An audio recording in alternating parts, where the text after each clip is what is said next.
I'd like to call to order the Frankfort Plant Board meeting on Tuesday, August 17th, 2021. This meeting is done by means of Zoom video conference. And with that, Madam Secretary, would you call the roll? Member Hale? Here. Member Cubine? Here. Member Mason? Here. Member Snyder? Here. Member Dutton Mitchell? Here. We have a quorum. First item of business, item 1, is consider approving the minutes for the July 20th, 2021 board meeting. If everybody's had a chance to review them, are there any changes, corrections anybody needs to make? Hearing none. All those, do I have a motion to accept? So moved. We have a motion and a second. Did you get it, Kathy? I got 2 motions, but I'll second it. I'll second Kathy's motion. We have a motion and a second. If there's no further discussion, all those in favor say aye. Aye. Those opposed? Minutes are approved. Item 2, consider accepting the financial reports for the month ending June 30th, 2021 and the month ending July 31st, 2021. And also, Mr. Dent's going to give us an update on the audit status. Mr. Dent? Good evening. Thank you, Mr. Cubine. I'll go ahead and start with the audit update. Frankfort Plant Board by statute is required to get an annual audit from an external accounting firm. The board of directors of the plant board has retained Blue & Company for the fiscal year 2021 audit. We've had the auditors doing year-end field work the last 2 weeks. Things have gone very well. We expect to have the audit report presented to the board at the October board meeting. But it's been a good transition from our prior auditor to Blue & Company, and we're pleased with how it's going. So we'll have that to you all, and we'll cover the year again in October. Right now, I'd like to give you just a summary of the unaudited financials for the year ending June 30, 2021. So the plant board has a fiscal year end that ends June 30. So looking at the year, if you recall, we started the year about 3.5 months before the year started. We had the world changed with COVID-19. A lot of questions as we moved into a new fiscal year, what the year would look like, really from a revenue perspective. As we projected out, how does the change in economic activity affect the Frankfort Plant Board and our finances? Pleased to report that overall things worked out pretty well for the year considering all the uncertainty. I'd like to start for a minute, if we could, on page 23 of the board packet and just look at the statement of net position for the Frankfort Plant Board as of June 30th, 2021. So this is how the company looked, our balance sheet on the last day of the year. You can see that line 65, this first column, that the plant board had just over $202 million in assets as of June 30th. The largest single asset class of the Frankfort Plant Board is our property, plant, and equipment. That composes 59% of our total assets at $118.5 million. You can see, looking at the variance from fiscal year 21 to fiscal year 20, some of the biggest changes we see is the changes in and out of cash and investments. Those are some movements in and out there. And also one that we like to see is on line 45, an increase of $3 million on our property, plant, and equipment. That's a good sign. That means that our investment in our plant is outpacing our annual depreciation, which is a good thing. Investing back in our plant to make sure it's up to date and operating to deliver the services that our customers need and the reliability that they expect. So looking down at line 130, our liabilities for the period, just over $97 million. You can see that's up $4.9 million from a year ago. Most of that change is an increase in our net pension and other pension liability expense. The Frankfort Plant Board is a member of the Kentucky Retirement System's County Employment Retirement System. So any unfunded liability that is in that system, the plant board has to book our proportionate share. So we had an increase when you net the increase in the deferred outflow of the pension and the deferred inflow. We had to increase about $4.7 million that the plant board had to book and run through our income statement for the year. I'll talk about that a little bit more as we get into our covering the financial performance of the company. So when you take your assets less your liabilities, you have your net position, or what a for-profit company would call equity of the company. You can see on line 160, just right at $105 million in net position as of June 30th. That's an increase of $8.1 million, which is exactly the amount of the increase in net contribution that the company saw for the year. So overall, liabilities and net position equal our assets at just a little over $202 million for the period. I'd be glad to discuss any questions on the statement of net position as of June 30th. If not, I'd like to move over to page 25, look briefly at our bonds, leases, and loans payable as of June 30th, 2021. You can see we started out the year just over $31.6 million, paid down $4 million in debt reduction, ending the year at $27.6 million as of June 30th. That number is something to keep in mind as we move on and look at July financials here in a few moments, as we had a significant pay down in debt in July. So that's a little summary of where we are on the long-term debt. I'd like to also briefly hit the financial performance of the company for the year, looking at page 28. This is our statement of revenues, expenses, and change in net position. That is similar to what a for-profit company would call an income statement. If you look at our total operating revenue for the year ending June 30th, 21, you can see we had revenue of, with all three lines of business, electric, water, and our cable and our telecommunications, of $98.7 million.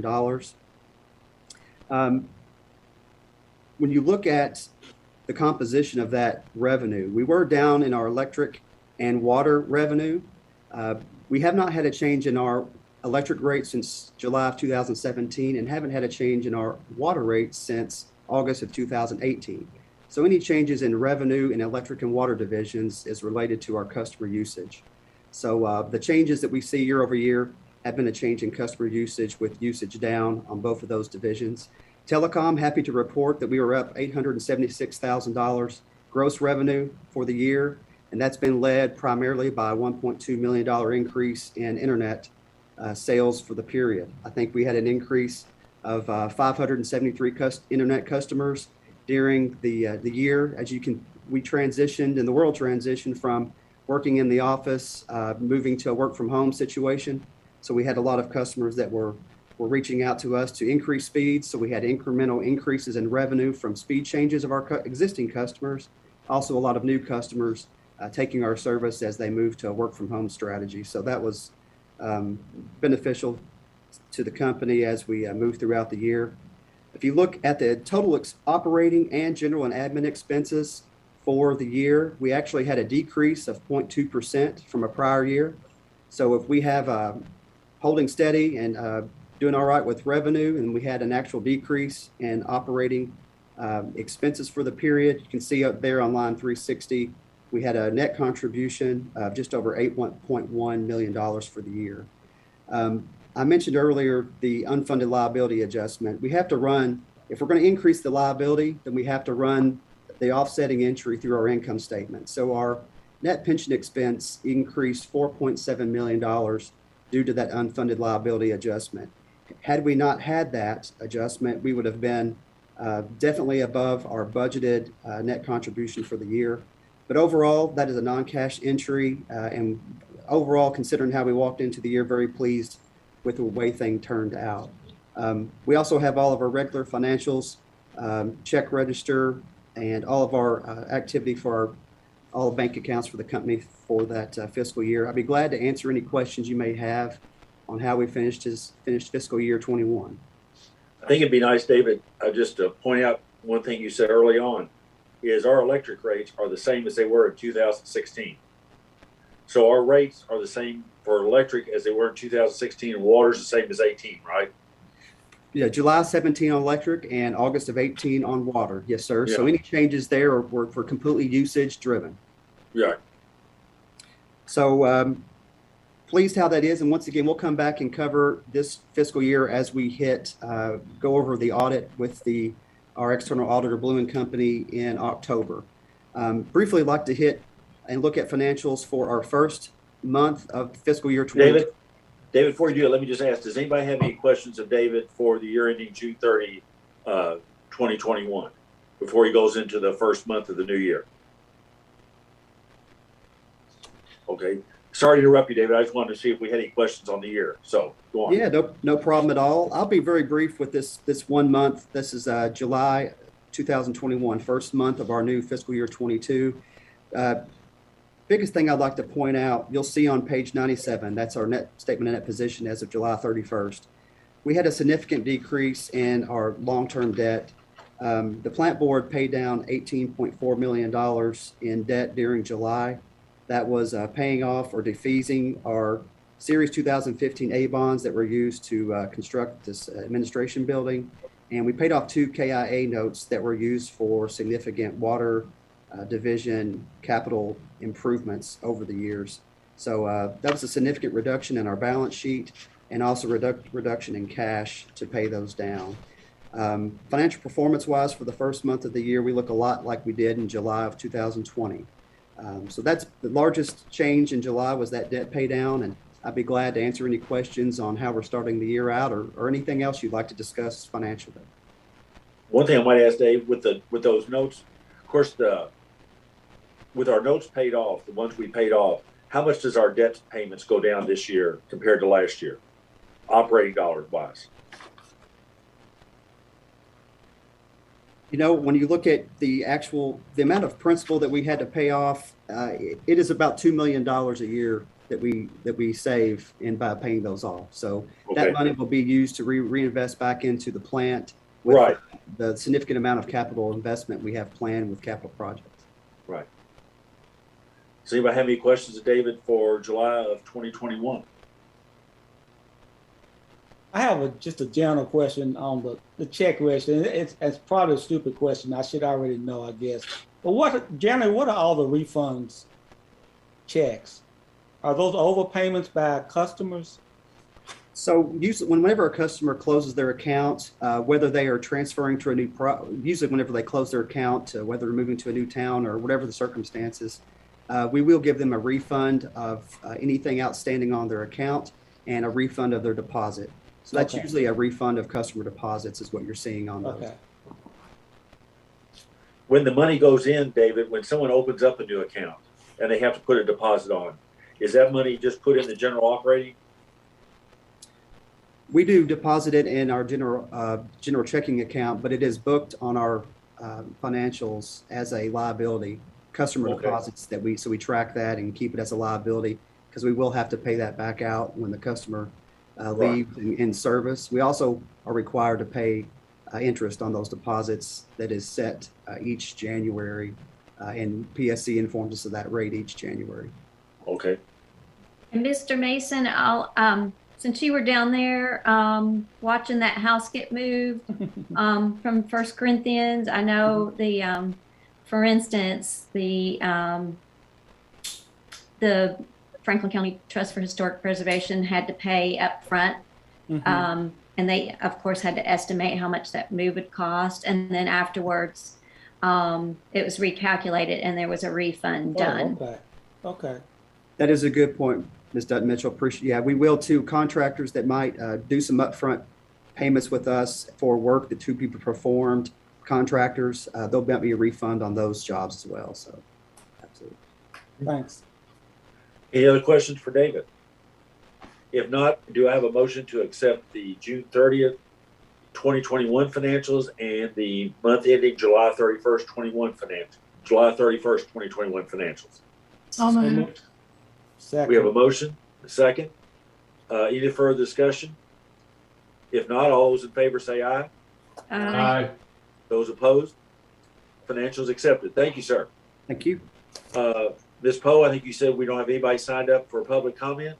Mr. Chairman, Yes, sir. were we going to have David talk about overdue debt, bad debt? You want to go ahead and ask him some questions now? Yeah. Sure. That was on the agenda at this time, so I didn't know if we wanted to talk about it now or later. Sure, Mr. Snyder, I'd be glad to discuss, as we talked about, starting the new fiscal year and all the uncertainty. The plant board, whenever we started the economic shutdowns and office closures in the mid-March, the plant board voluntarily suspended service disconnections at that time. And then the governor came out and an executive order and required utilities to suspend disconnections. So during that time, the plant board did see a much elevated past due balance amount. When you look at when the plant board started to a 2-cycle billing system in May of 2017, between May 17 and March of 2020, we had averaged around $780,000 in past due debt that we would roll month to month, whether customers are behind and trying to get caught up. That 780,000 was our average. We did see over the COVID period, our peak past due balance hit in October of 2020 at just over 3.2 million. Since that time, we did resume disconnections, and we have received a lot of economic assistance out there. We're now currently, as of the end of July, at just over $1.75 million. So we are down quite a bit, about $500,000 from our high. In our customer service report, we're going to give some updates on economic assistance we received, but I can go ahead and give a little discussion about that. I know from our Kentucky Healthy at Home Eviction Relief Fund, April will give us the exact number, but I think it's close to $250,000 we've received from that economic assistance plan. So the plant board has definitely benefited from things like that. So we are still working through those. Payment arrangements have come down significantly, but we are just above 1.7 million in past dues. Hopefully we can get back to our average, historical average down the road here. I assume, David, it's fair to say that the past due amount kind of falls in 2 categories. It's either people who are past due but have an active payment plan, or it's people who are past due and they no longer have a service from us, and that may or may not ever be recovered depending on if they ever reestablish service, right? You're right. We will have, on that second point, a customer that has ended service and has an outstanding balance, we will hold that on the books for 90 days. So after 90 days, we'll write it off and consider it bad debt. But so there will be a portion of customers that have not paid us, ended service, and are still in that 0 to 90 day past due on top of the payment arrangement customers. So, yes, sir. But then if I come back in and say it's been 6 months and I want to reopen service and I still have a past due, is that amount still on my account then? Yes, sir. It's still on your account, and we will ask and require the customer to pay that amount. But we are working with customers as they come back in to establish payment arrangements and get back up, get up and going. So that amount does definitely get brought back in, and we do request that amount be paid up. It's not just written off and forgotten. Okay. Any other questions, David, about that? Okay. If not, information items, departmental reports. Mr. Foster, are you the master of ceremonies? Yes, sir. We'll have our different guys go ahead and give it to you. Scott Hudson's having some technical difficulties getting on, so I'll give the electric report. But Adam, would you like to go ahead and give the telecom and next band update, please? Sure. The standard reports in the board package, trouble calls are down a little bit this month versus last year, the same time. We had a few more outages in July from the storms, and we had some power surges and a lot of blown fuses. But other than that, pretty average report. Update on next band. The construction crews are in Node 11, which is Senate Drive, Lines Drive area. They're working, doing all the overhead work there. We still have underground crews in Node 14 over there by Mr. Mason. We've hit quite a bit of rock, which is slowing those guys down. But we're hoping to finish that up in the next couple of weeks, and then we can get in there and start testing. We're still continuing to do friendly installs and working with manufacturers on equipment lead time. The board approved a bid back in, I think it was November, and it was a large quantity of field equipment. And happy to say most of that has came in but one item, and hopefully sometime in September that'll be here, and that'll kind of relieve the construction portion as far as material goes. So that's some pretty good information. So that's all I have. Go ahead. If you hit any rock over by Steve's house, you can blast. He's okay with that. Yeah, just knock my house down, please. But no, hopefully in the next couple of weeks. That's kind of been that was our first area of underground with the contractor, so we knew it was going to be kind of slow. But we had a couple little issues here and there. But hopefully we can wrap that up and get into some better soil. So, Have we actually turned on any people for testing yet? yes, there's probably at least 10 now. We have 4 more that we're getting ready to turn on out in the Shadrick Ferry area. So we'll get those this week, if not next week. That being a new area, there's some drops that are really long, and instead of hanging them typically off wedge clamps, we've decided to actually lash them. That way, if there is an ice event, hopefully it'll support the weight. So some of those are handled a little bit different than we would typically in the city or more urban areas. So we're hoping to get those 4 turned on. I think we have at least 3 out there now up and working, and they seem to really like the product considering they've been waiting quite a while. Okay. Any questions for Adam on that? Vint, next one. Okay, I'll jump down and do the electric departmental report. That's on pages 189 to 192 of your board package. And again, our SAIDI number is 32.26. Again, usually the national average is quite a bit above 90. So that, as always, is a pretty good number. The largest reasons for most of our calls on this one has been lightning and birds, as you can see. And we had 66 outages for the month. Also, we'll go ahead and give the SEPA report if you're fine with that, and then I'll let Travis give an AMI update, and that will kind of sum up electric altogether. So your SEPA report is 193 through 195. If you notice, we cleared 390,000 for June. So for the calendar year, that puts us at 768,000. And so that's ahead of what we were thinking from a budgetary standpoint. Again, of course, we're budgeting on a fiscal year, but we estimate over the next couple of fiscal years about 829. So we're doing quite well. And so we will, looks like, come out ahead on that. So that would be the SEPA report. I'll be happy to answer any questions on the electric or SEPA. And if you don't have any, I'll let Travis jump in on the AMI update for you. Any questions for Vint? And now, Travis, you want to update us on the AMI? Sure, we're making progress slowly but surely on AMI. The vendor has a warehouse up and running here in Frankfurt, so that was a big milestone to get us a little closer to deployment. Material issues are still popping up here and there, but we've made some progress, and we feel like we've got a pretty good feel for how the next few months are going to play out. So here over the next few weeks, we'll probably begin actual full system-wide deployment. So hopefully we have a good solid update at the September meeting. Any questions of Travis? Any sign, Travis or Ben, all the backups in equipment or Adam and, and all the stuff on chips and everything else, do you all see that loosen up any, or is it still just as was? I mean, I keep hearing in the automotive side, they keep saying, maybe September, October, but, is it easing up any, or? What we had some people at a show last week, and what we've discovered is they're already asking us for orders for the next 12 months in the future. So there's still quite a bit of product, and I might have misspoke earlier.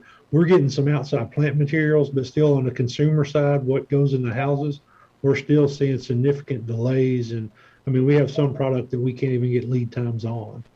So hopefully it does get better, because, it's going to impact our daily operations, especially with next band. So we're trying to work with them and do the best we can, and, look at other products and things of that nature as well. Okay. Travis, what about your meter deliveries, et cetera, that you've been dealing with? Yeah, they're still behind. They're coming in slower than we would like, but we've got a little more clear picture, at least, of what it's going to look like. In the beginning, it was, we don't have anything and we don't know when we are. Now we're kind of at least at a point where we know lead times are long, but we at least have some firm dates that we can work with. So a little better planning. I think we're in better shape, but still dealing with some issues. Yeah, and then if you, Leanne could jump in and correct me if I'm wrong, but I think from what I'm hearing is for vehicles, large trucks, we're still looking at close to 2 years now out. So we have to order almost 2 years ahead of time. So that hasn't corrected itself yet. So will that change our delivery? So trucks that we had budgeted that we had assumed would be delivered this year, likely we're probably not going to see them? I believe that's correct. Leanne, am I correct in that, or am I off on that?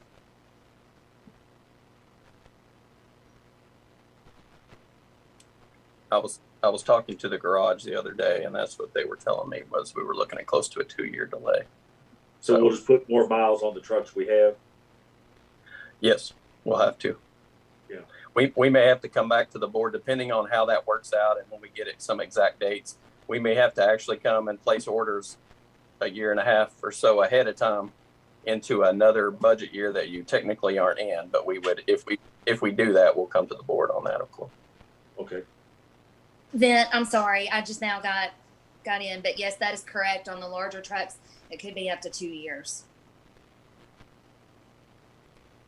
So, Ms., if you're okay with that, if the board has any more questions on that, we'll be happy to answer that. If not, we can do the water reports as well. Okay. Is everybody okay to go on to water? Okay, why don't you go on, Vin? Or Brian, do you want to do the water report? I also have Julie Roney will do water treatment, and then David Billings will give you an update on reservoir. Yes, sir. Thank you, Mr. Chairman. The water distribution's monthly report is on pages 199 to 201. We installed 5 new services. We had 5 main breaks, and we had 2 outages. The 2nd Street Tiger Grant, all tie-ins are complete. We have 1 fire hydrant left to install. So we'll probably get to that in a couple of weeks. Once the contractor gets out of our way, we'll get that installed. Our annual flushing, we're about 50% complete on it. And our construction crews have started on sludge removal at the water treatment plant. So that's all I have. If you have any questions. okay, Julie? All right. For July, we had a very similar month as compared to June. We treated roughly 238 million gallons of water. We averaged about 7.7 million gallons per day. The flow in the river was pretty significant, almost 4 billion gallons of water a day passing the intake. But as the month went on, the river flows declined pretty well. That was primarily due to rainfall. We had normal rainfall of about 5.5 inches, but most of that occurred early in July. So as July moved along, the river flow dropped, flows kind of fell off in the river, but we did see our pumpage increase because at the same time, if you remember, temperatures spiked and we started seeing the 90-degree weathers. Other than that, everything is doing well out at the plant. We appreciate Brian's guys. Every year they come out and help us clean out our sludge lagoons and give us a little more room down there to operate. So if you have any questions, be happy to answer them. And maybe Julie, I don't know if you're the right one or who's the right one to ask.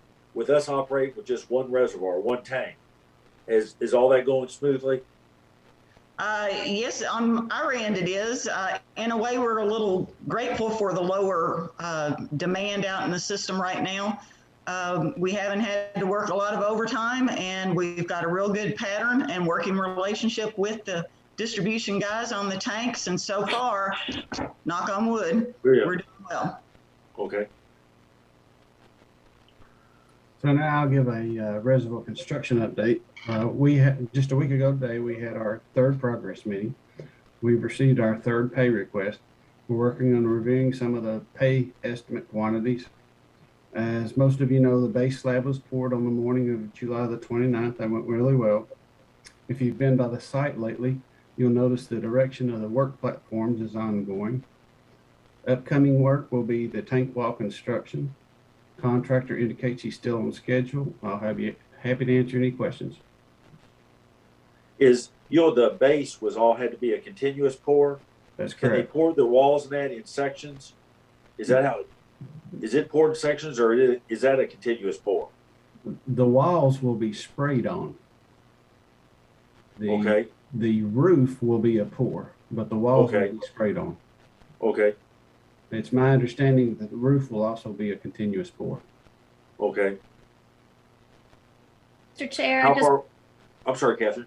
I just had a question about generally, how are the neighbors doing? Do we have any issues? I actually got a call from one of the neighbors the other day, very complimentary of the actions that's been going on in the contractor. So I was very happy with that. Great. Thank you. You heard anything, Dawn, from the neighborhood association? No, I haven't. As far as I know, everyone was happy with the night, action that took place. I haven't heard any complaints. Okay, Mr. Chairman, if that answers your questions on the my side of it, I'll turn it over to David Denton, and he'll work with customer service and the NOC, et cetera. Okay. Mr. Cubine, we're going to have April Rhodes, our customer service supervisor, cover customer service. Then we'll have Kathy Lindsay cover our communications out and about, and then we'll move to Darren Rambo with the NOC. So April. Okay. Good evening, members of the board.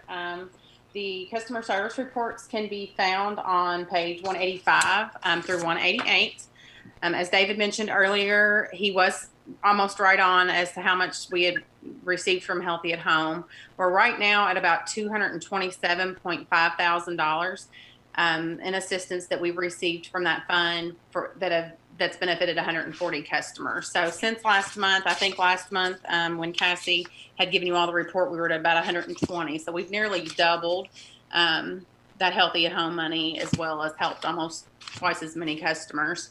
I think they're starting to get through that backlog. I know we were getting 3 or 4 a week, and I think the other day we had like 18 in a week.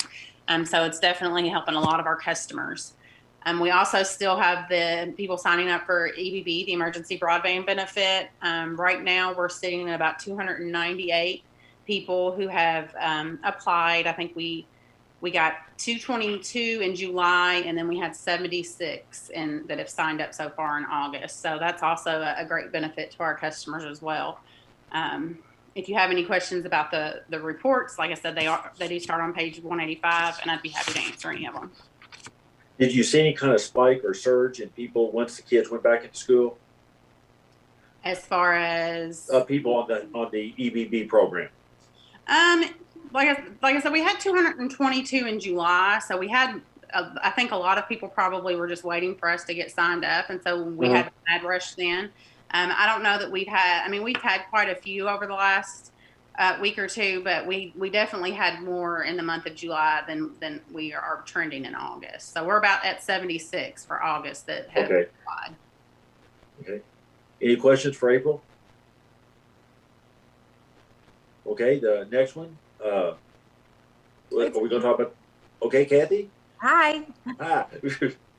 I just wanted to give a little update on where we are on some things. Since we just talked about EBB, we've been continuing to get out information about EBB. We've shared it with the schools, especially now that they're all back. And again, I will be going Thursday night to a back to school bash at 2nd Street, and I plan to take a bunch of flyers with me.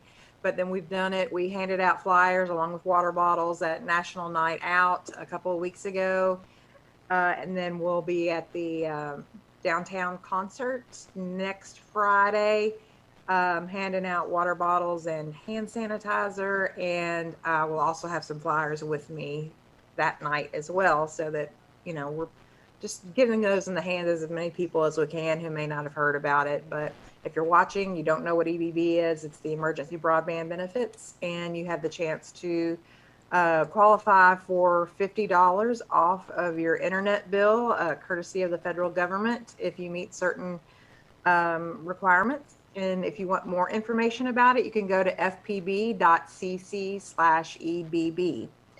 Other things we've been working on, we worked with the city to produce several PSAs about an apprenticeship program that they are taking applications for. They're working with a company called Interact that does data analytics, and they want to teach people those skills. So it's a program the mayor wanted to have so that there's people in our community, if you're looking for a new career, a new skill, that you would have this opportunity to do that. So if you're watching and you're looking for a new career, if you're over 18, live in Frankfurt, and have a high school diploma or equivalent, go to interact.com and apply for this apprenticeship, because the deadline's coming up. It's August 20th is the deadline to apply for this training program.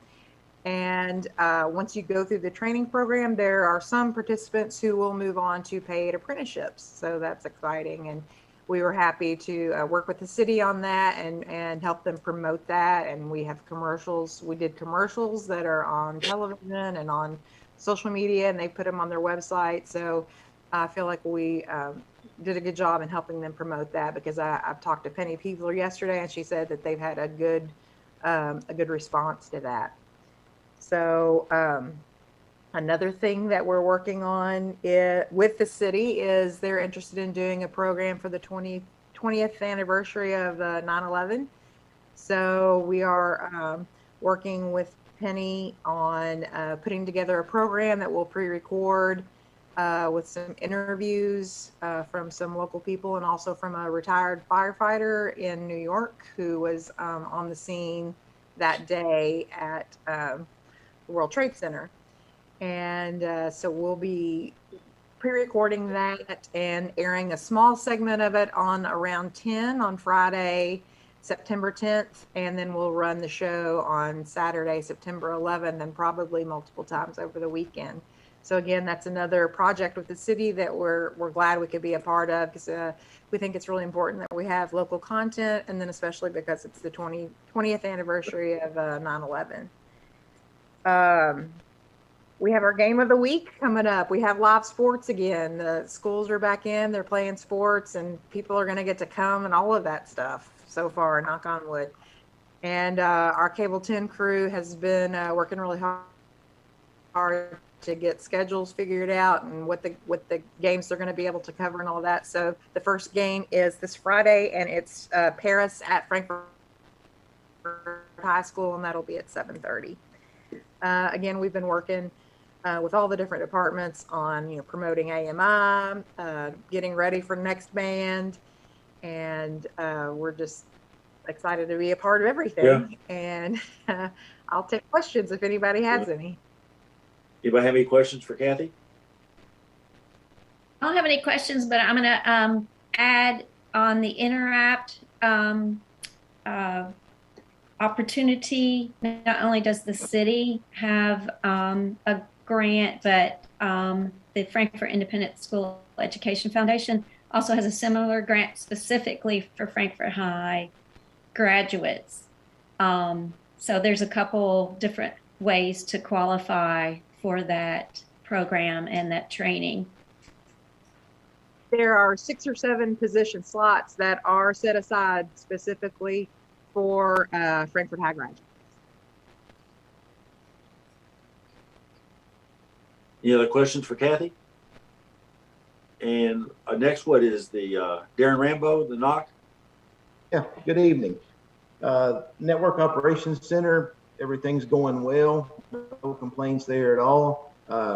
Your network, the NOC report, I believe your report packet on page 205. And it looks like in July, we handled 3,438 phone calls. It's a little bit of a busy month.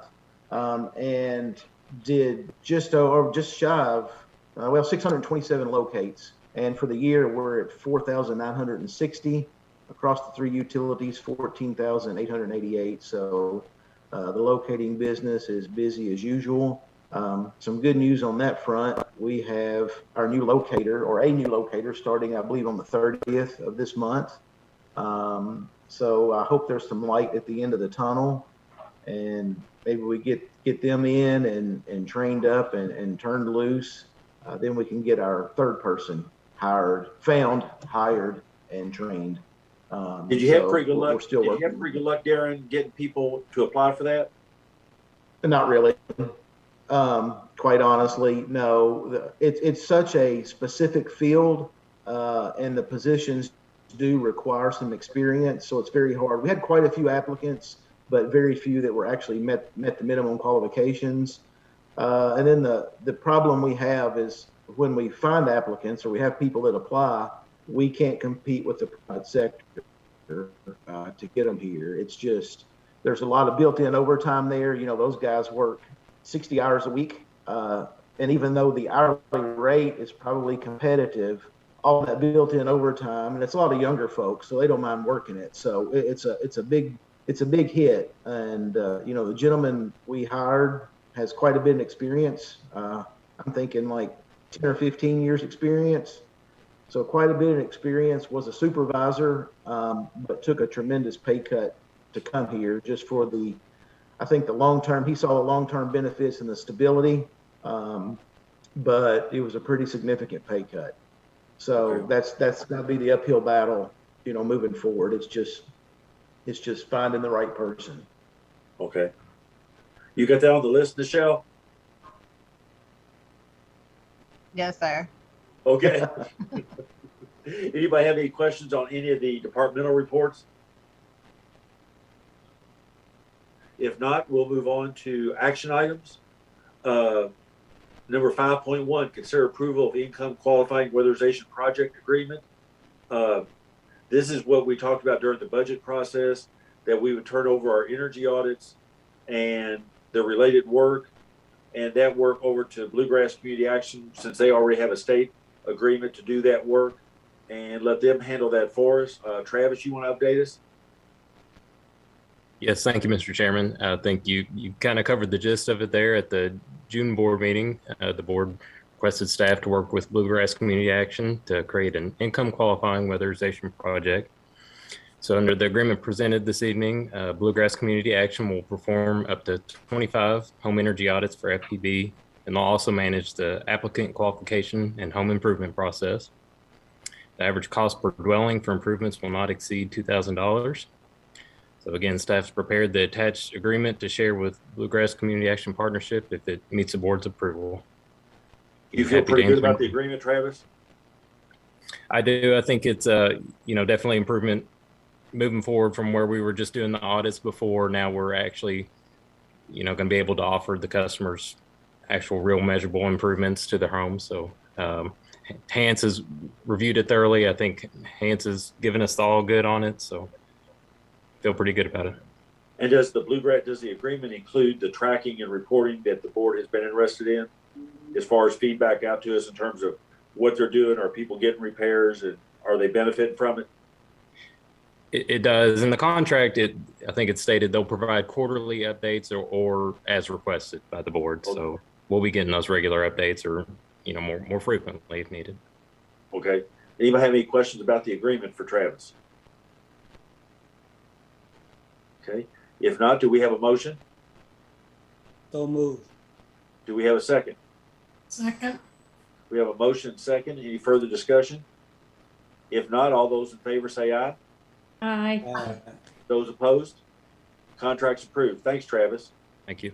Next one is consider approval of professional service agreement between PCS Technology LLC and FEWPB for integration and programming associated with the water treatment plant SCADA system upgrade at a cost not to exceed $101,388. Julie?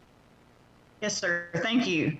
PCS Technologies was requested, to provide a scope of services as they have the personnel, experience, and the necessary certifications to provide the work. In addition, PCS has successfully performed work for Frankfurt Plant Board in the past, as well as other utilities. And I kind of wanted to step back a little bit. We use a lot of acronyms in the water business, if you haven't picked up on that. So SCADA simply stands for Supervisory Control and Data Acquisition. So those are the main things that this plant-wide computer system does for us. It helps us control and monitor the plant and accumulates a lot of data that we use to make daily decisions on treatment, maintenance, water quality, etc. So this project overall will help provide just routine upgrades on hardware and software that is very pertinent to this SCADA system. So the current budget does include $350,000 overall for the project. The contract was provided to the staff attorney for review, and the staff does recommend that the board approve the contract with PCS contingent upon receipt of the required certificate of insurance. I'd be happy to answer any questions. Any questions for Julie? Mr. Chairman, I have a question. Yes, sir. Julie, you know, this looks fine. Y'all kind of know what you're doing. And you trust these guys. The amount of the contract is so much less than the budgeted amount. Is there a difference in the scope of the work, or what was the reason that the bid came in so much lower than the budgeted amount? The scope of work is specifically for programming and integration. The rest of the money that is in the budget will be for hardware, software. Okay. Thank you. Appreciate it. And have we bid that part yet, Julie, or will that happen next, or is that buying off the shelf hardware, or is that bid things that have to be bid? Some of the software can come from the state government contracts, because it'll be things like workstations, laptops, servers, that kind of thing. Some of the other equipment is going to be very specific to the what the programming will require. But we will be gathering all of that information and bringing that back at a later date. Okay. And you're not going to leave us till all this is done? Until August. Wait a minute, you've extended it a little bit for me. I should be around until about April. Do we have a motion on the approval? I'm sorry. I just had one quick question, Sure. and it may not be relevant, but is security taken into consideration with what is going to be done here as far as making the system secure? Yes, we're working with our IT department, with Casey, and PCS Technologies is well ahead of the curve when it comes to what we need to do with security. So yes, anything that they feel like we need to do to improve, we will be doing that. Okay, thank you. Okay. Do we have a motion on the contract? So moved. Do we have a second? I'll second. We have a motion and a second. Any further discussion? If not, all those in favor say aye. Aye. Those opposed? Contract's approved. Thanks, Julie. Thank you. Next item is, screen went off. Consider approval of, let's see, item 5.3. Consider amending FPB's 401A plan document to disallow after-tax voluntary employee contributions to comply with Internal Revenue Code by unchecking box 11A and 32A in the plan document. Mr. Denton? Yes, sir. This is a little housekeeping on our 401A plan. If you'll remember, we started this plan back in January of 2020. This is offered through the Kentucky Deferred Compensation Authority and managed by Nationwide Financial Services. The document used to create this plan is a template for multiple types of plans. Nationwide gave me permission to throw them under the bus. We should have caught on box 11E and then translated that to box 32A. When we checked 32E, it said that employees would be able to offer voluntary contributions to the 401A, but the 401A is only allowed to hold the employer match.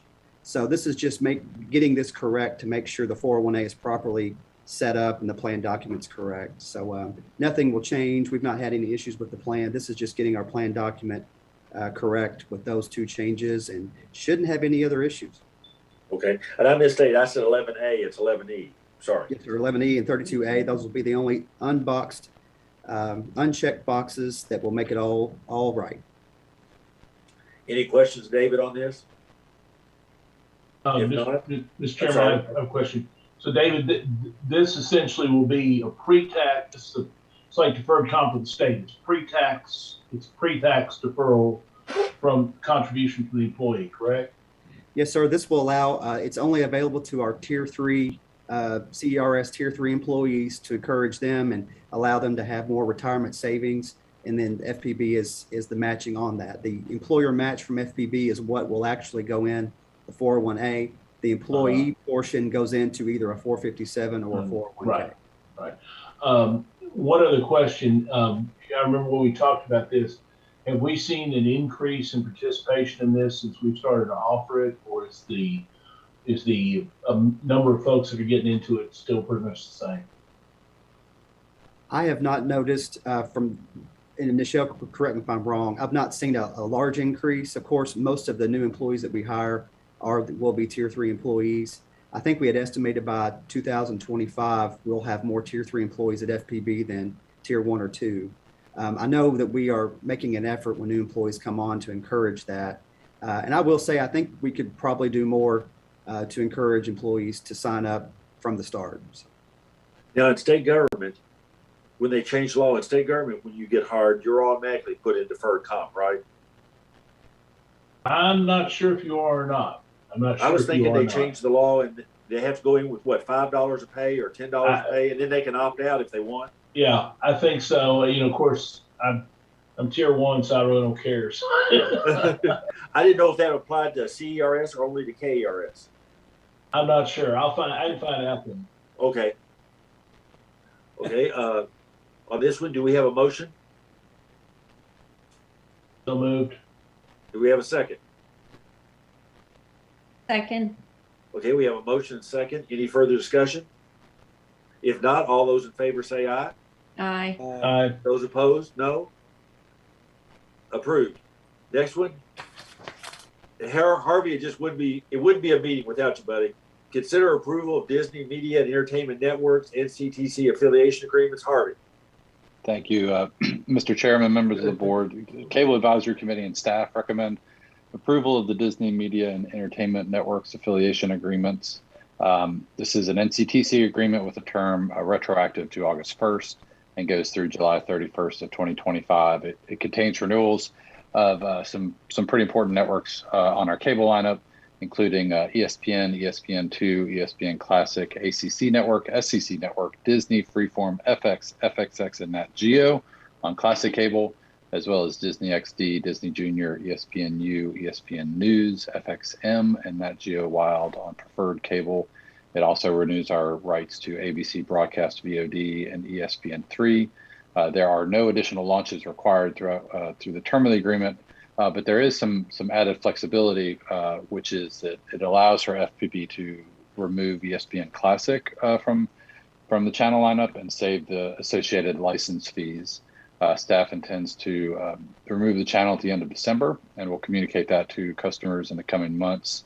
The programming on ESPN Classic will continue to be available to customers via the ESPN app, but there'll be no associated license fees. I'm not good on predicting the future, but my guess is that ESPN Classic, as a traditional linear channel, is not long for this world on any system. Staff attorney has reviewed this agreement and it meets with his approval, and I'd be happy to answer any questions on this item. So it goes without saying, this does not cause any rate increase. So there will not be certainly any immediate rate increase from this renewal. All of the agreements that are signed and that include annual increases feed into the generally annual increase right after the first of the year that we do for cable TV. Okay. Any questions of Harvey? If not, do we have a motion? So moved. Do we have a second? Second. We have a motion and a second. All those in favor say aye. Aye. All those opposed? If not, contract's approved. Thank you, sir. Thank you. Item 5.5, consider approving the creation of an interim safety director position. Michelle? Good evening, board chair and members of the board. Staff asked the board to consider approving the creation of an interim safety director position for succession planning purposes in anticipation of the retirement of the current safety director in early 2022. The safety department is unique in that it is a 2-employee department that covers multiple lines of businesses and requires field presence in FPB's entire service territory, in addition to the administrative aspects of the job. To avoid having only one person to staff the department and to continue uninterrupted support to the departments and employees, staff feels that the creation of the interim director position will allow the qualified candidate to directly train with the current safety director so that the candidate will be able to smoothly transition into that role. Based on an evaluation of the job description, the recommended classification of the interim safety director is an exempt position with a grade 116. The minimum starting pay is $77,522. The impact on the 21-22 budget is estimated to be an increase of approximately $7,965. Upon completion of training, the interim safety director position will expire, and the individual in this position will make the transition to the safety director following the retirement of the current safety director. If approved, staff plans to post and fill the interim safety director immediately. The proposed job description is included in the detailed pages for the board item. Staff asked the board to approve the interim safety director position and approve a budget amendment in the amount of $8,000 for the additional compensation required. I'll be happy to answer any questions the board may have. If we don't let Kim retire, we don't have to do this though, right? Correct. Yes. So I just wanted to point that out for the record, that we've got some say in this if we want to block that retirement, right? Does anybody? Just go ahead and try. Does anybody have any questions about the position or what we're doing here? Yeah, John, I have a couple of questions. Okay. The $8,000 covers this position. The additional money covers. I mean, this position wasn't anticipated in the budget, was it? The interim. It was not. However, the difference, so from the minimum to what Kim pay currently is, the difference would be about $8,000. So what's funding the position now? Because the interim's going to be working while Kim's working also. So what covers the position, you know, what covers that position while Kim's still working? Michelle, I don't mind to jump in on that. Okay. I think, Mr. Mason, based on the plan that we lay out for the year, I can tell that we're already behind in what you plan on paper for payroll and what actually happens. We've got jobs that are open that haven't been filled. I feel pretty confident that there'll be sufficient funds there to cover this amount. And I definitely think as a whole, we'll be below our budgeted when we get a year from now looking at 22's actual results. So I think we're good with no budget minimum needed and probably funds available to cover it. Okay, that makes sense to me. Yeah. The second question is, you said you was going to open it and once you get someone to fill it immediately, I'm hoping that I know it's going to be advertised, but gives any outside people sufficient time to respond to an advertisement to perhaps apply for this job. Oh, yes, sir. We will post it internally and externally, and we usually run it sometimes until filled or at least a week or so. But yes, we do. We'll run it both internally and externally. Okay, thanks. We're still continuing to show the policy the board adopted, wasn't it last year, to post everything internally and externally? Correct. Yes. Okay. Yes. Okay. With that, does anybody have any further questions? If not, do we have a motion to approve the interim safety position? So moved. Do we have a second? Second. We have a motion and a second. Any further discussion? If not, all those in favor say aye. Aye. Those opposed? Motion, position's approved. Thanks, Nichelle. And Nichelle, this is, let's see, item 5.6. This is, was on the agenda last month, and board members had some comments, and staff was going to go back and take a look at it and make some adjustments. So this is back before us. So Nichelle, you want to talk a little about it? Yes. As you had mentioned, staff presented the flex work policy at the June board meeting, and the board requested some revisions to the policy. So staff has made those revisions. If you have any questions, staff asked the board to consider approving the FPB flex work policy and consider amending section X, subsection B compensation plan and the guidelines governing the employment electric and water plant board. And you can see the details and the policy is in the detail pages to also align with the FPB flex work policy. So a copy of the flex work policy, flex work agreement, flex work equipment form, and the revised guidelines are provided in the board package. If approved, the new policy will be incorporated into the internal policies and provided to all employees. Does the board have? I'm sorry. Have you all gotten? Have you gotten much interest in going with this? We are working on the taxation, so in partnership with Kronos to make sure that we have the taxation that, as you requested, would be correct. So we have not reached out to employees yet until we can make sure that our payroll system is able to accommodate the different counties and cities and taxation. Okay. Do we have any questions of Michelle, or any questions about the changes that were made from the last meeting? No, Mr. Chair. Oh, go ahead, Mr. Mason. I was just going to comment. I appreciate the clarification or revision in that subsection XB to clarify that it's the supervisor that would be basically approving these changes. Steve? I guess my first question is, I know that the traditional people that would be eligible for these jobs would be people who work in an office setting for the most part. But I'm thinking about the people in the field like a lineman. And I know, generally speaking, that those positions don't lend itself to that.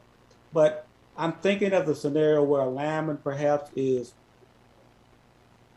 having to stay home for whatever reason, and that person is the most experienced in a complex job that's going on site. So will there be exceptions or perhaps times when those traditional positions that would not normally be subject to flex be able to utilize it in times when their expertise is actually needed on the job right at the moment, but they are not able to be at the job for whatever reason? Currently, right now, the managers or the supervisors have the option to opt out. So when we did a survey, most of our field positions, managers decided to opt out. As you mentioned, a line worker is just not able to work from home. However, you asked if there could be any exceptions made. So during the pandemic, there was rotation where the shifts and the crews rotated out weekly, just to make sure that we could keep our workforce safe and make some distance between our crews. Did that answer your question? Okay. Second question is, who monitors the granting of the flex? I know the supervisors grant are the ones that approve the flex time schedule, but who, I guess I assume you are monitoring the overall to make sure that it's all seems to be within the guidelines and everything is looking right. Most of the responsibility will be placed on the managers because they would have direct contact with their employees. So they may develop either meeting points or, check throughout the day. So it's up to the management or the manager to oversee to make sure that their employees is actually working, logging in, attending meetings, things of that nature. Yeah. And my last question is, I guess, is maybe a legal one. How does this challenge workers' compensation, potential workers' compensation challenges by the plant board? And I'm asking that of Hans, really,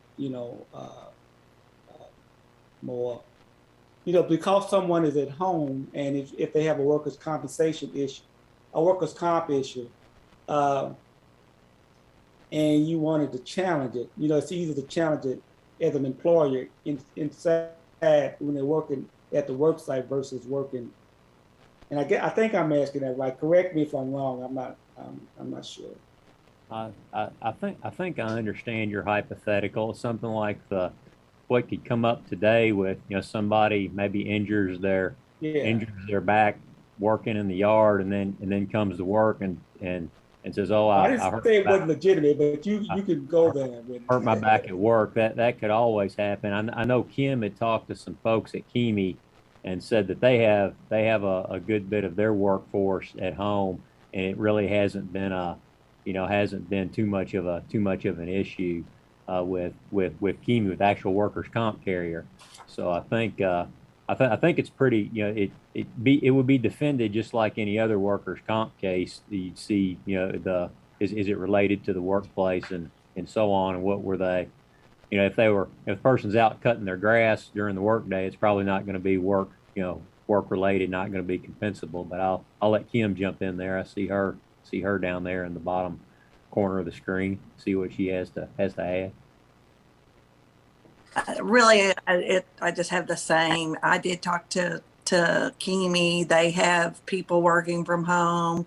They've addressed it, and they haven't made anything out of the ordinary, even with their own workforce. So I think it hasn't been a huge problem from the workers' comp. It's a fairly new issue, really. Obviously, we haven't been doing this much, so I know it's not something that's been fully fleshed out, but I just think it's something that needs to be thought about in advance, because there is room for exploitation. It gets back whomever it might be. Well, we talked a little last month about it. I can see a situation where somebody's working at home, and I know in one of the agreements, Michelle, that employee signs is that their workplace is safe and meets certain standards and all that.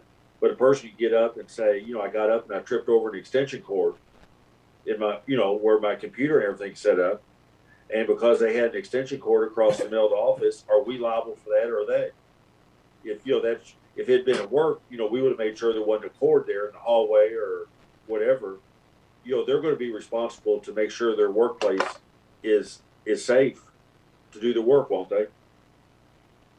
Yes, and they would have to sign a flex work agreement, and it has a safety checklist, and it lists certain things like workplaces away from noise distractions, and well ventilated, floors are clear and free from hazard, desk, chair, computer, and other equipment are of appropriate design and range to eliminate strain on all parts of the body. So that is included in the flex work agreement. As far as how it would hold up in the event something, if an employee, like you said, was to trip over an extension cord, that is not my expertise. I would have to ask Hans. But we do have something that the employee does need to sign in order to be eligible and approved for the flex work. Let me just jump in here. Today, you all skipped over my safety report, by the way. Oh. But there was we had a case this past month where an employee was walking from one building to the other and tripped on the pavement, fell down and bruised her knee and is on restricted duty. There's risks wherever you're working from. There's going to be risks. Could people take advantage of this? Yes, but there's opportunities for people to take advantage of that at the workplace too. I mean, if they're coming into work. So it's a matter of risk management. I think there's probably lesser hazards. The loss control, my loss control contact at at Kimi, he said what he's found is people look at this as kind of a privilege, and they don't want to rock the boat too much. So they haven't found anybody exploiting it. But like you said, it's kind of new. I mean, so it'll have to be fleshed out as we go forward, no doubt. Okay.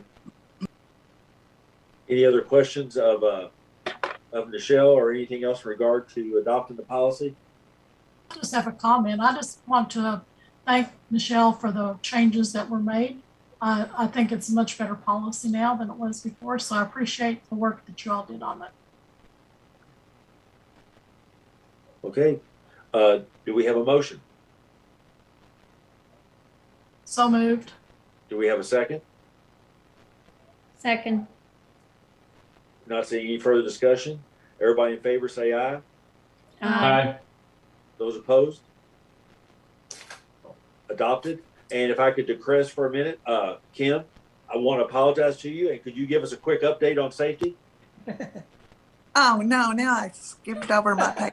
There were two OSHA recordable accidents. One, someone fell on flat pavement and hurt contused their knee going from one building to another.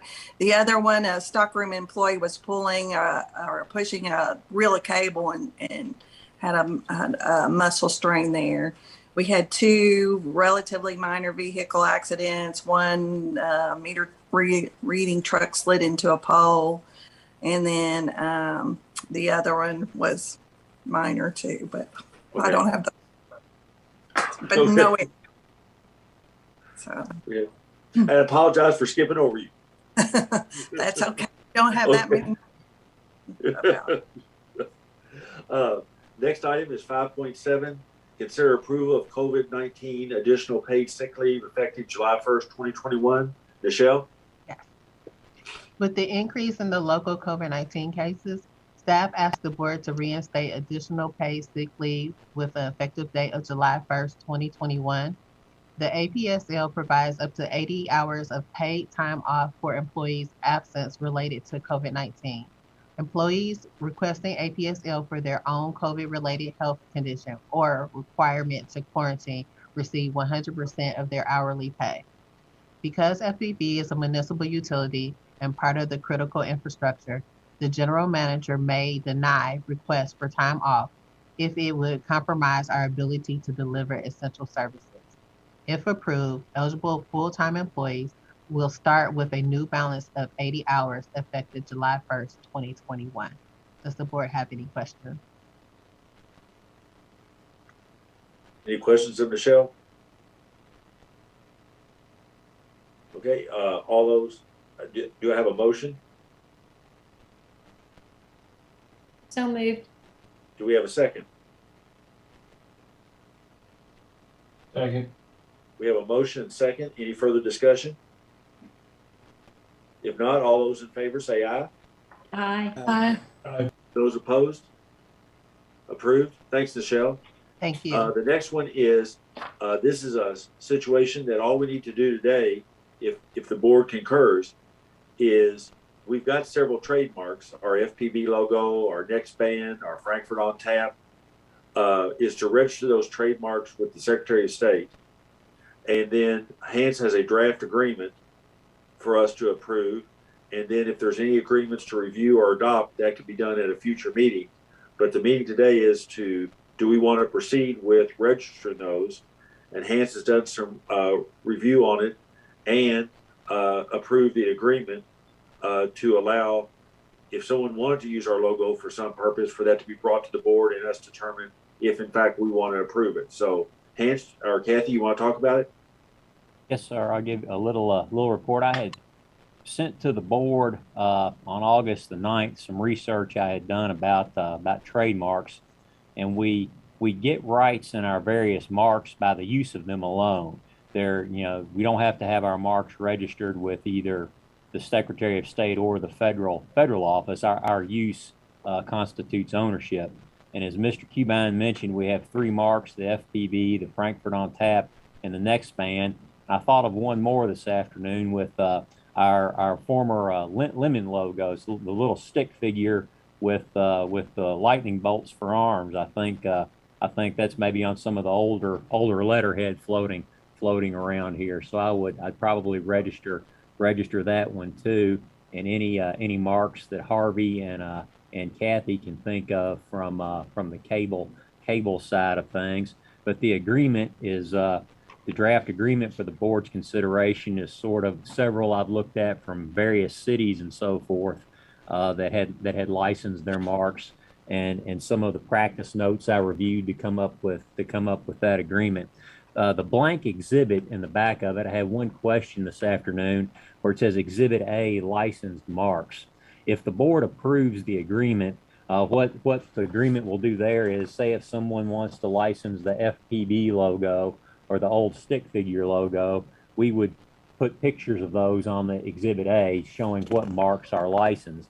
And then Exhibit B is for the purpose of the license. The business that the board is considering licensing the mark to would fill out that little form, the purpose of the license.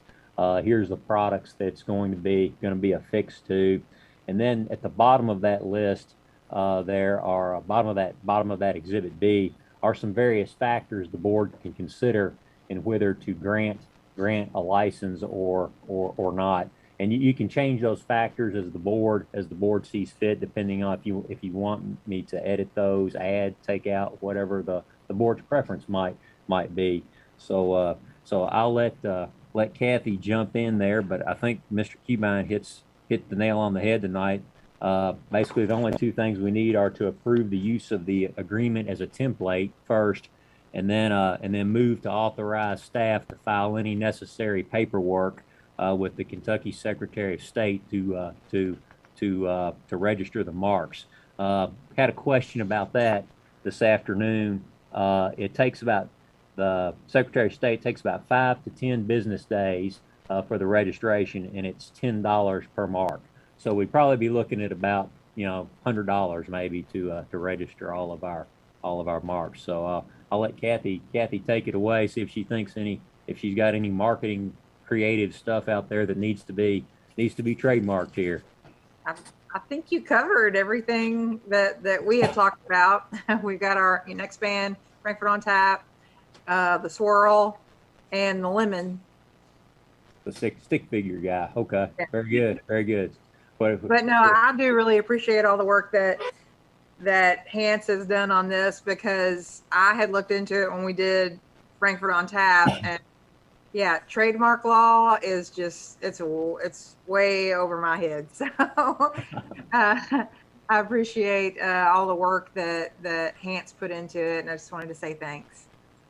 The only caveat I can think of as far as Secretary of State versus the federal licensing is you get more regional protection with the Secretary of State, which I think would be suitable for us since we're a regional local company. Whereas with the U.S. registration, you have more nationwide protection. But that's the only thing I can think of that the board might want to consider. Thank you. Okay. Anybody have any questions of Hans or Kathy? Mr. Chairman, if you don't mind, yes, sir. I want to thank Hans and Kathy for working on this. Situation was brought to some of the board members' attention, and one of the things I talked with Hans about when it first came out was, these marks are ours, and we want to make sure that if we don't actively kind of enforce our use of them, our ability to use them could be degraded a little bit. I think Hans agreed with me on that, and I think it's appropriate to do, and sort of appreciate the work you put in on putting together the form, and I think it's excellent. And I think it's something we're going to make any money off of, but it just protects our trademark and make sure that if somebody wants to use our trademark, they're using it appropriately and to the benefit to our organization. So it's in order. I know you got people might want to talk. If it's in order, I'll go ahead and make a motion to approve this form and direct staff to make all necessary procedures to trademark or to register our logos with the Secretary of State. And I might just add, I think one of the important things here is FPB. I think we all feel FPB has a good reputation here in the community. And if somebody displays FPB, we want the public to know it really is us and not somebody trying to use our name. Yeah. And that we're not really behind it. So I appreciate that, John. Yeah. Do we have a second? I'll I'm sorry. second it. Okay. Any further discussion? If not, all those in favor say aye. Aye. Aye. Those opposed? Approved. Proceed on, Mr. Price. Thank you, sir. Next one is consider approving 5.9, a resolution of Electric and Water Plant Board of the City of Frankfurt in regards to environmentally responsible energy and its increased inclusion in our power supply. Ms. Mitchell, you want to take that one? Sure. As the title implies, we think it's important through the use of resolutions to send a clear message to not only to KYMEA, but also directive to our representative to KYMEA concerning our expectations on our renewable energy portion of our portfolio, and to continue to push that forward. This is good timing prior to KYMEA's strategic planning retreat in September. And so this resolution, and I appreciate the staff's work on this, includes some whereases. And I will point out one of them, which is that the Plant Board and the KYMEA have demonstrated leadership in their commitment to non-carbon and renewable energy resources with the inclusion of SEPA hydropower and the Ashwood Solar Project. So as drafted, this resolution resolves to instruct the Plant Board KYMEA representative that in matters before the KYMEA Board of Directors, the Plant Board representative shall, where reasonably possible, encourage KYMEA to advocate for actions to increase renewable energy to the fullest extent feasible while maintaining reliable power, competitive rates, and minimizing rate volatility. This resolution would also instruct the Plant Board KYMEA representative that in matters before the KYMEA Board of Directors, the Plant Board representative shall encourage KYMEA to explore, research, and pursue all reasonable and cost-effective technologies to reduce energy usage and improve system efficiencies. The resolution requests of KYMEA to encourage KYMEA to consider actions to utilize renewables to the fullest extent feasible while maintaining reliable power, competitive rates, and minimizing rate volatility. And finally, the effective date of this resolution would take effect on from and after its passage and approval. And Catherine, I appreciate your work on this, and Vince and Gary, I know you all have done a lot of work on it.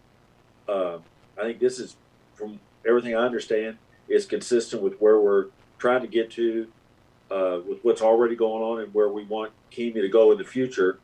So I think everybody's had a chance to look at it. Does anyone have any questions of Vince, Gary, or Catherine? Mr. Chairman, I just want to thank Catherine for and everybody for working on this. I also think it's important that while we want to do renewables, we want to do renewables at the right price, and we want to make sure that, you know, we still have the stable, reliable power supply. And I just want to thank her for taking the lead in this. And I, you know, will second, if she wants to make the motion, I'll second the motion. Any further discussion on it? If not, all those in favor say aye. Aye. Aye. Those opposed? Resolution's adopted. Thanks, Catherine. You're welcome. Next one is this. I'd hope we wouldn't have to deal with this again, but unfortunately, circumstances are this would basically, we did this once before, and this is kind of reinstituting, giving Gary some authorities in terms of responding to COVID as it's changing, and unfortunately, it changes almost daily in terms of what has to be done and protecting staff, protecting customers, and giving him that authority that we previously granted him, and, you know, him making us aware of what he's doing, but that he needs to be able to make decisions based on health department, CDC, state guidelines, whatever, and giving him that authority to act as he needs to keep the operation going. So does anybody have any questions, concerns, anything they want to change or add? John, this is essentially the same initiative we passed last year. Yes. Okay. Yes. Yeah. I'd make a motion to adopt it. Okay. And Gary didn't, you know, as far as I know, he didn't wreck anything or anything last time. I think he did okay. Didn't you, Gary?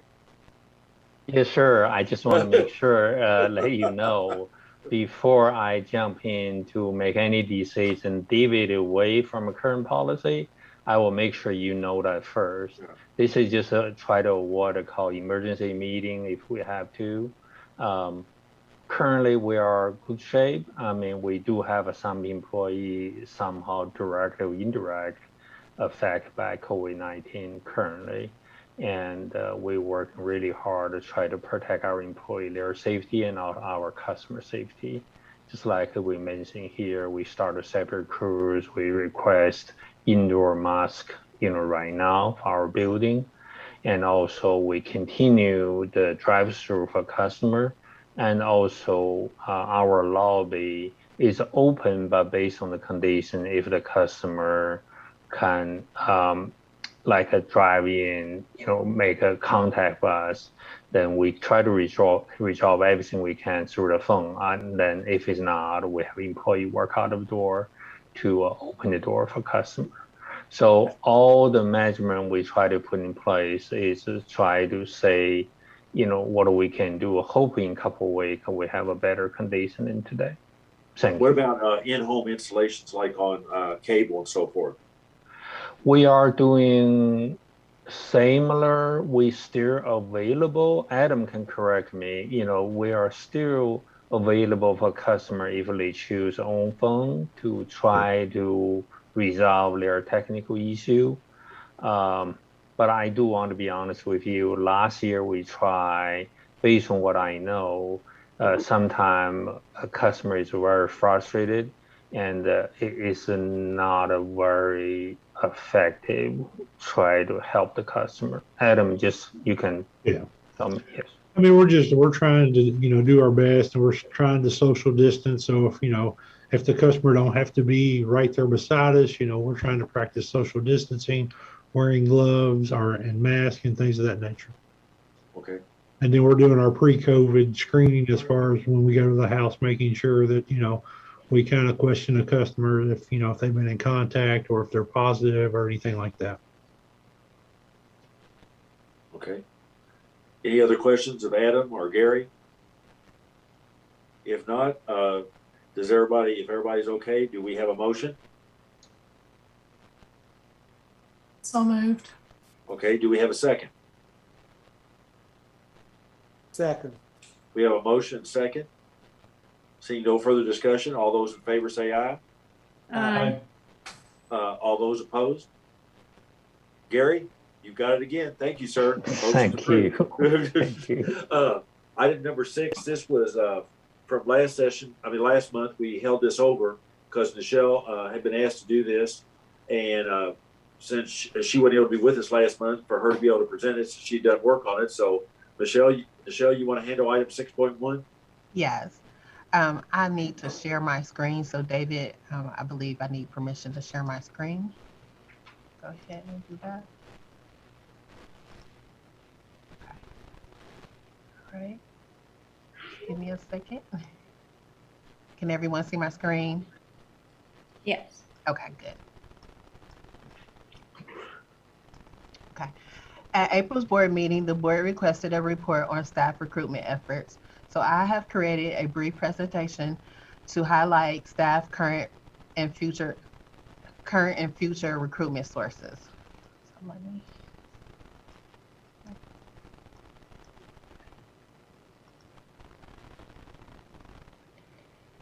FPB is dedicated to finding qualified employees and ensuring a diverse and inclusive workplace, finding powerful employees to strengthen our workforce and show leadership in our community, recruiting and retaining bright employees to shine and represent FPB's energy.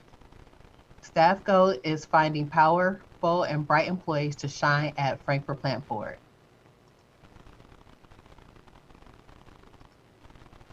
Our current recruitment sources are Frankfurt Plant Board website and Cable 10, various social media sites, Sunday edition of the local newspaper, Kentucky Office of Employment and Training, various local churches and organizations.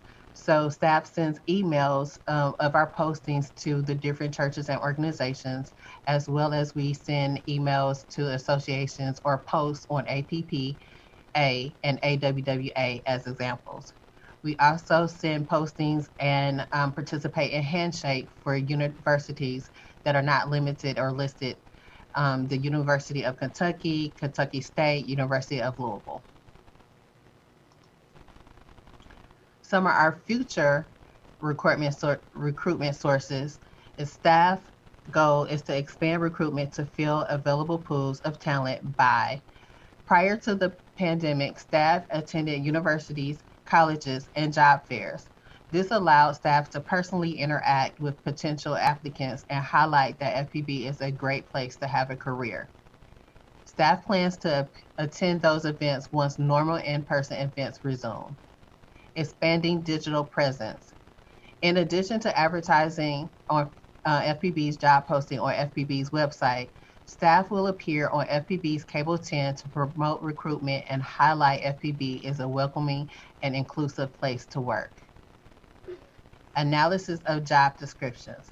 Studies show better written job descriptions and advertisements leads to hiring better employees.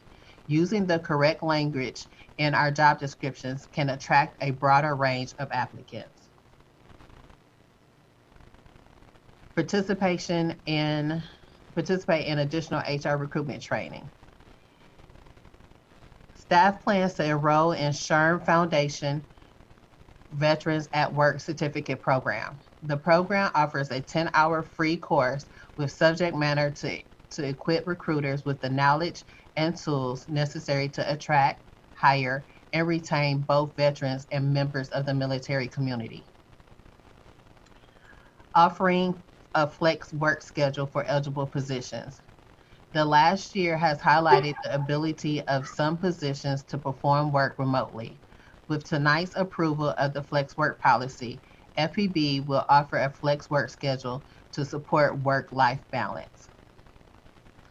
Focus on local graduates and promote FPB scholarship opportunities.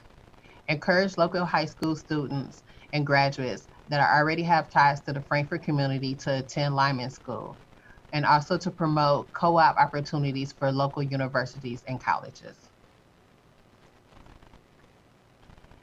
Why a career at FPB in public power?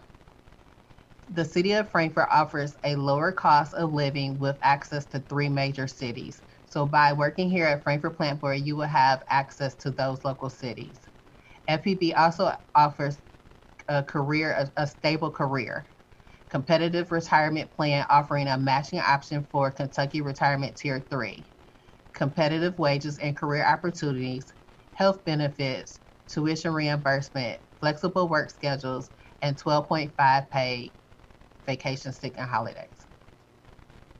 Conclusion. Staff hopes that the steps identified here will increase the pool of applicants. Ultimately, a broader applicant pool should lead to a workforce with a wider range of perspectives and ideals that can be used to serve our customers and the community. Does the board have any questions? Michelle, what percent of our workers, our employees that apply or that work for us are non-Franklin County residents? I don't have those statistics right now, but I can get that and email that to the board. What I was wondering is when we're advertising, we talked about State Journal and so forth. Mm-hmm. Do we get many applicants who are commuting to work here from Louisville or Lexington or Woodford County or Owen or?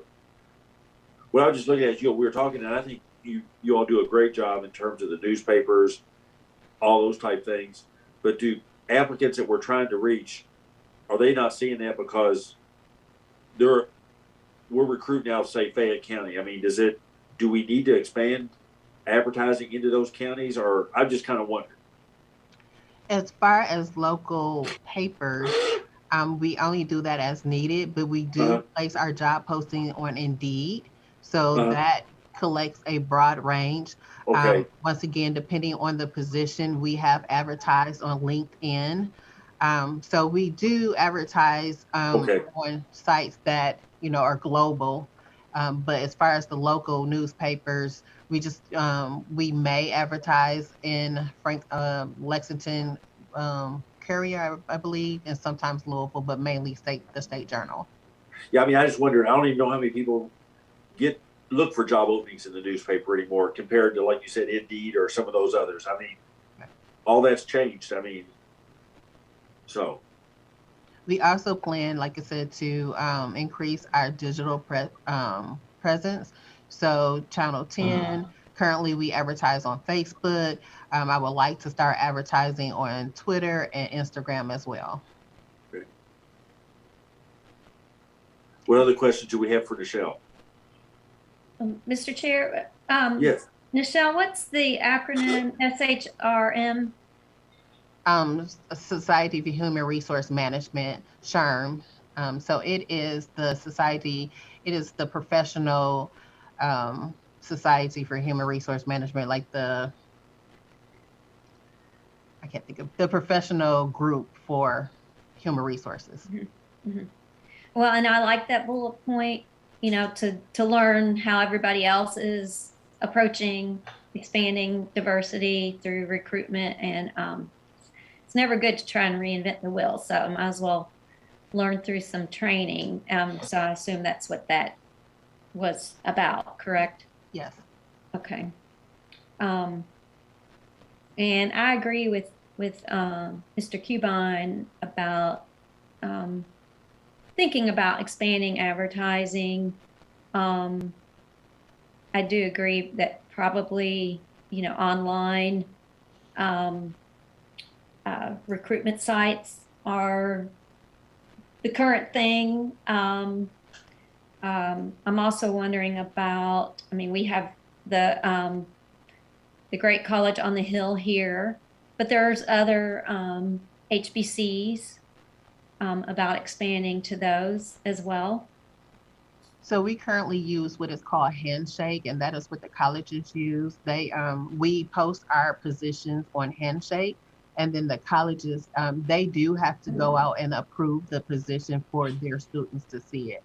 So although we may post our job advertisement, it's up to the universities to also go out there, research, and collect our posting.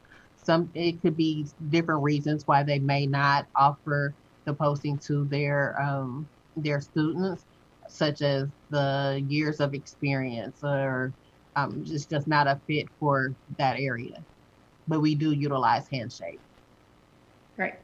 Okay. And I appreciate your work on this. Yeah. Thank you. Any other questions for Nichelle? Yeah, Mr. Chairman, I've got one. Yes, Nichelle, you talked briefly here about scholarship opportunities. You talked about how much does it cost for someone to go through lineman school? Do you have any idea? It was about $4,200. I wasn't involved previously. I believe the last director researched offering a scholarship, and I think the board may have chosen just to offer a general scholarship, which we do now. They didn't want to be specific, but at some point I was going to approach the board to maybe reconsider that, in addition to the scholarship that we currently offer, to maybe offer a scholarship to lineman school. Well, you know, I know, for example, you know, transportation cabinet, I know does something with engineers where, you know, they'll pay for college tuition, and then you agree to work for them for a certain amount of time. So, you know, I don't know if maybe we could do something like that where, you know, we could get at least 2 or 3 years out of somebody. I don't know, 4,200, it was a little less than maybe I thought it was going to be, but, you know, that might be something we want to explore, more of a targeted kind of a thing to get at a need that we absolutely have. And, you know, we're always looking for good linemen. So, you know, that might be something we want to think about. I think that's a very interesting notion you put down there. Yeah, Michelle, you want to do some work on that and bring that back to the board in September on the linemen? Yes, because I really think that would be beneficial. If we could recruit right here from Frankfort, like I said, they have ties here. They would be, you know, it's more of an incentive to stay at Frankfort Plant Board. Maybe more likely to stay, yeah. Yep, their family is here. Yep. Okay. Yeah, that's great. Thank you. Thank you. Mr. Chairman, I just had a quick question. Sure. You mentioned co-ops. Do we have co-op students from like KSU or the high schools currently? No, currently right now we do not have a co-op program. We just use seasonal employees. and it is dependent upon the need of the department. But I would like to start a co-op program as well. So you want to bring that back in September also? You keep breaking stuff up. You're going to become Harvey Couch, and you're going to have the whole agenda. I'll see what I can research and find out, sir. One of the things, I'm not sure if Kentucky State does it anymore. One of the things we did up there was the work study students, where we tried to get them downtown in city government, and where they worked there, but the city didn't have to pay for them because we kind of used the work study money, as that payment. So it connected them with Frankfurt, and it didn't cost Frankfurt anything to have hired help, if you will. So that's something you might explore with K-State if they can allow some, screen work study students to work at the plant board on work study money. And you just have the free, in a sense, of free labor, but you're giving an education, thing to them. So, thank you, Michelle. I might suggest that since Mr. Mason is a former high-ranking official at KSU, you might enlist his help to do some work for you on this. Okay. I will find that out. Thank you. I appreciate it. Do we have any other questions?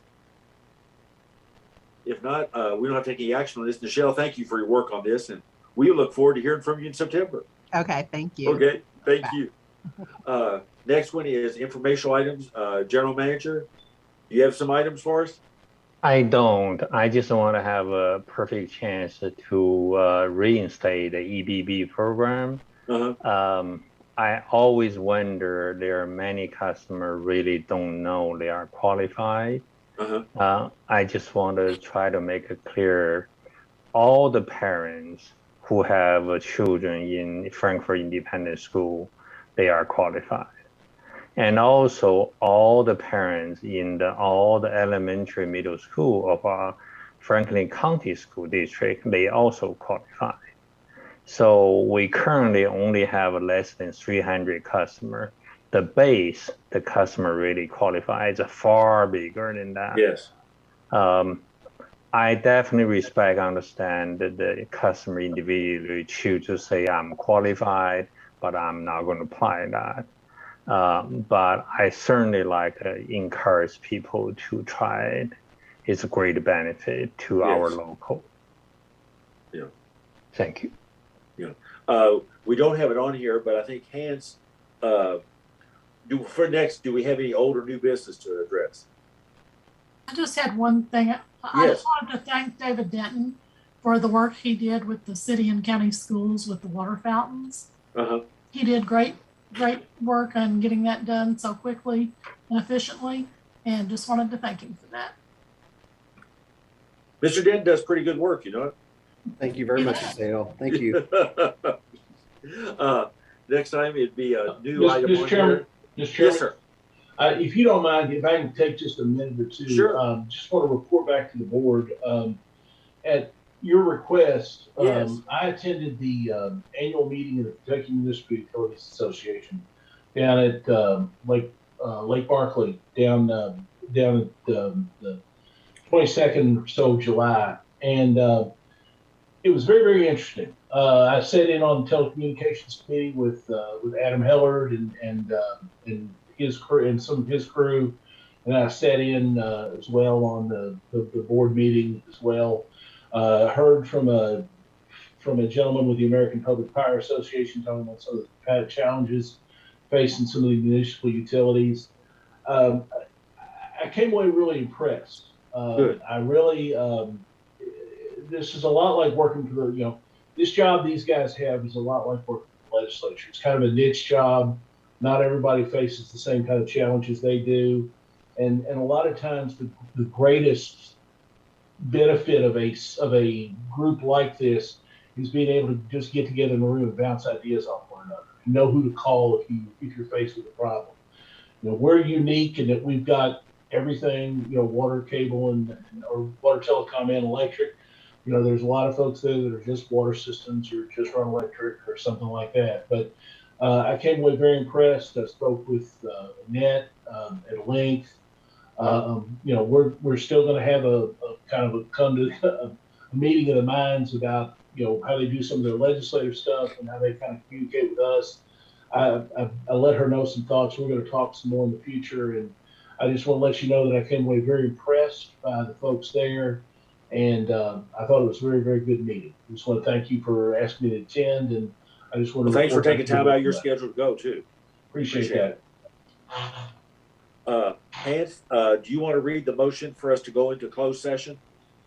Yes, sir. Yes, sir. I'd ask the board to move to call a closed session pursuant to KRS 61-810-1C to discuss a proposed OSHA matter. Okay. Do I have a motion? So moved. Do we have a second? Second. Second. We're going into closed session. David, Columbia, please tell us as soon as we're clear, okay?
Okay, I need a motion to come out of closed session. So moved. Do we have a second? Second. Anybody have any Mr. further Chairman? discussion on that? Mr. Chairman, I'd like to make a motion to direct the board attorney, the staff attorney to proceed as directed from the instructions given to him in the closed session. Okay, any further discussion on that? Do we have a second? Second. All those in favor say aye. Aye. Right. Do we have a motion for adjournment? So moved. Do we have a second? Second. All those in favor say aye. Aye. We're adjourned. Thank you all. Thank you, sir.